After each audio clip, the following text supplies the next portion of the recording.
Assalamualaikum warahmatullahi wabarakatuh. Perkenalkan, nama saya Farah Diba dengan NIM 21106112667. Di sini saya akan menjelaskan mengenai 4 sistem hukum yang sebagaimana 4 sistem hukum ini merupakan 1. Common law, 2. civil law, 3. religious law, dan 4. socialist law. Yang pertama ada common law. Common law merupakan sebuah sistem hukum yang berasal dari Inggris, lalu menyebar ke Amerika Serikat dan juga jajahan-jajahan lainnya. Dan sistem hukum ini merupakan sistem hukum yang didasarkan pada jurisprudensi atau putusan hakim terdahulu atau sebuah doktrin yang dikenal dengan nama The Doctrine of Precedent atau stare decisis, yang menyatakan bahwa dalam memutuskan suatu perkara, seorang hakim harus mendasarkan putusannya pada prinsip hukum yang sudah ada dalam putusan hakim lain dari perkara sejenis sebelumnya, yaitu precedent. Maka dari itu, sistem hukum ini diterapkan di Irlandia, Inggris, Australia, Selandia Baru, Afrika Selatan, dan Amerika Serikat.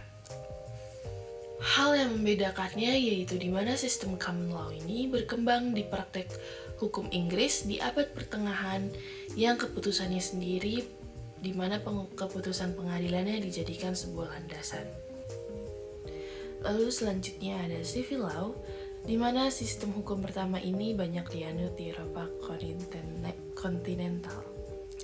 Hukum ini biasanya atau lebih dikenal dengan istilah civil law system, yang civil law ini memiliki 3 karakteristik, yaitu yang pertama, hukum yang terkodifikasi, kedua, hakim tidak terikat pada presiden, jadi undang-undang menjadi hukum yang utama, lalu ketiga, sistem peradilan yang bersifat inkuisitorial. Hukum ini juga memiliki kekuatan mengikat karena mewujudkan apa yang ada dalam sebuah peraturan secara sistematik. Penganut sistem civil law ini memberi keleluasaan yang besar bagi hakim untuk bisa memutuskan suatu perkara tanpa perlu meneladani putusan-putusan hakim terdahulu. Yang menjadi pegangan hakim adalah aturan yang dibuat oleh parlemen, yaitu sebuah undang-undang. Dalam perkembangannya, sistem hukum ini dibagi menjadi hukum publik dan hukum private.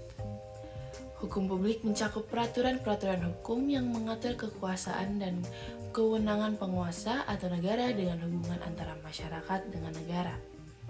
Sedangkan hukum privat mencakup peraturan-peraturan hukum yang mengatur tentang hubungan antara individu dengan individu. Di Indonesia, banyak peraturan perundang-undangan barat yang diadopsi, diberlakukan dan dikodifikasi ke Indonesia. Misalkan Kitab Undang-Undang Hukum Pidana atau KUHP, Kitab Undang-Undang Hukum Perdata atau KUHPER, dan Kitab Undang-Undang Hukum Dagang yaitu KUHD. Negara yang menganut sistem civil law yaitu ada Jerman, Perancis, Italia, Amerika Latin, Jepang, Thailand, dan juga Indonesia. Lalu hal yang membedakannya yaitu dari sistem tersebut yang tertulis dan memiliki sebuah rincian dalam mengatur berbagai macam aspek seperti perdata, pidana, dan administratif. Selanjutnya yaitu religious law. Sebagaimana dasar hukum pelaksananya ini berlandasan pada kitab suci yang mengacu pada aturan ataupun sebuah prinsip yang dianggap berasal dari otoritas atau dari ajaran agama tertentu. Contohnya seperti hukum agama hukum Islam, hukum Yahudi, dan juga hukum Hindu. Dalam penegakannya lebih melibatkan sebuah otoritas agama dan dianggap lebih konservatif dan kurang fleksibel dalam mengikuti perkembangan sosial dan juga budaya. Hal yang membedakannya, hukum ini didasarkan oleh prinsip-prinsip agama tertentu dan mencakup berbagai aspek kehidupan, moral, ritual, dan juga sosial. Dan untuk religious law ini memiliki 2 lembaga peradilan, yaitu peradilan tata usaha dan juga peradilan umum, dan dilarang memiliki sebuah partai politik.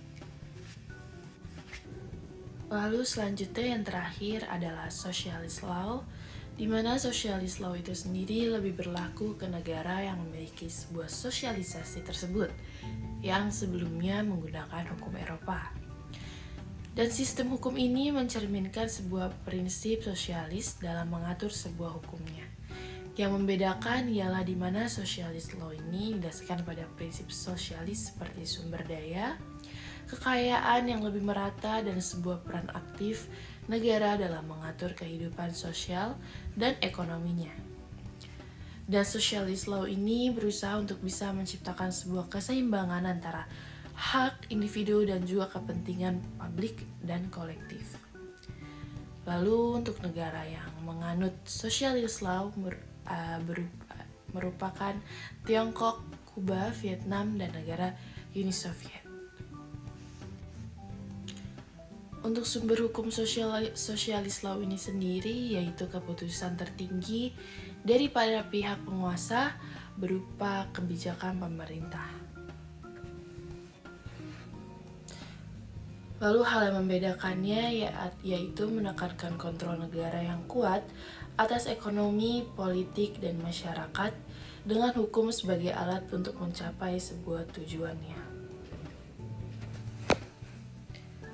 Lalu untuk Indonesia sendiri menganut sistem hukum campuran yang terdiri dari hukum adat, hukum agama, dan juga hukum modern yang telah diwarisi dari masa kolonial Belanda.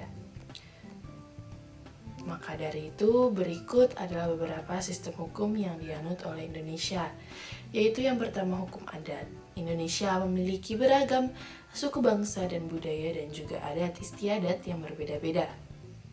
Hukum adat ini mengacu pada aturan yang berlaku dalam masyarakat adat dan sering juga berkaitan dengan kepemilikan tanah, warisan, dan sistem pengambilan keputusan. Lalu yang kedua yaitu hukum agama. Indonesia ini adalah negara dengan mayoritas penduduk beragama Islam, tapi juga memiliki komunitas Hindu, Buddha, Kristen, dan juga Konghucu yang signifikan. Dari hukum agama ini seperti hukum Islam Syariah dan untuk masyarakat Muslim juga berperan dalam mengatur kehidupan masyarakat. Dan yang terakhir yaitu civil law, di mana dari kitab undang-undang pidana, kitab undang-undang perdata, dan lainnya.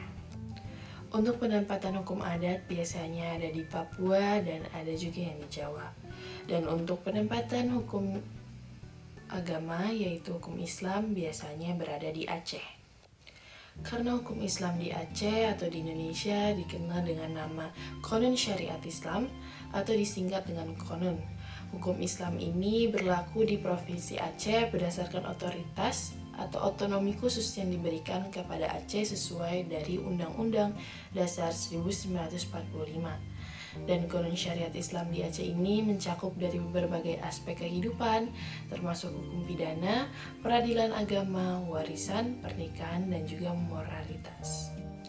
Lalu untuk contoh hukum adat yang berada di Papua, seperti banyak di daerah lain juga yang ada di Indonesia, merupakan serangkaian norma dan juga sebuah aturan yang telah diwariskan turun-menurun dari generasi ke generasi dalam masyarakat adat Papua. Dan hukum adat ini telah mencakup berbagai aspek kehidupan seperti kepemilikan tanah, warisan, sistem pengambilan keputusan dalam masyarakat adat, dan juga pernikahan. Dan untuk 4 ini memiliki hubungan dengan hukum negara. Meskipun hukum adat yang ada di Papua ini memiliki otoritas dalam masyarakat adat, akan tetapi hukum adat ini sering sekali berinteraksi dengan hukum nasional yang ada di Indonesia. Salah satunya yaitu dalam hal kepemilikan tanah dan juga penyelesaian sengketa yang harus melibatkan pihak-pihak dari luar masyarakat adat. Dan hukum adat di Papua ini merupakan bagian penting dari identitas dan juga keberlanjutan budaya masyarakat Papua.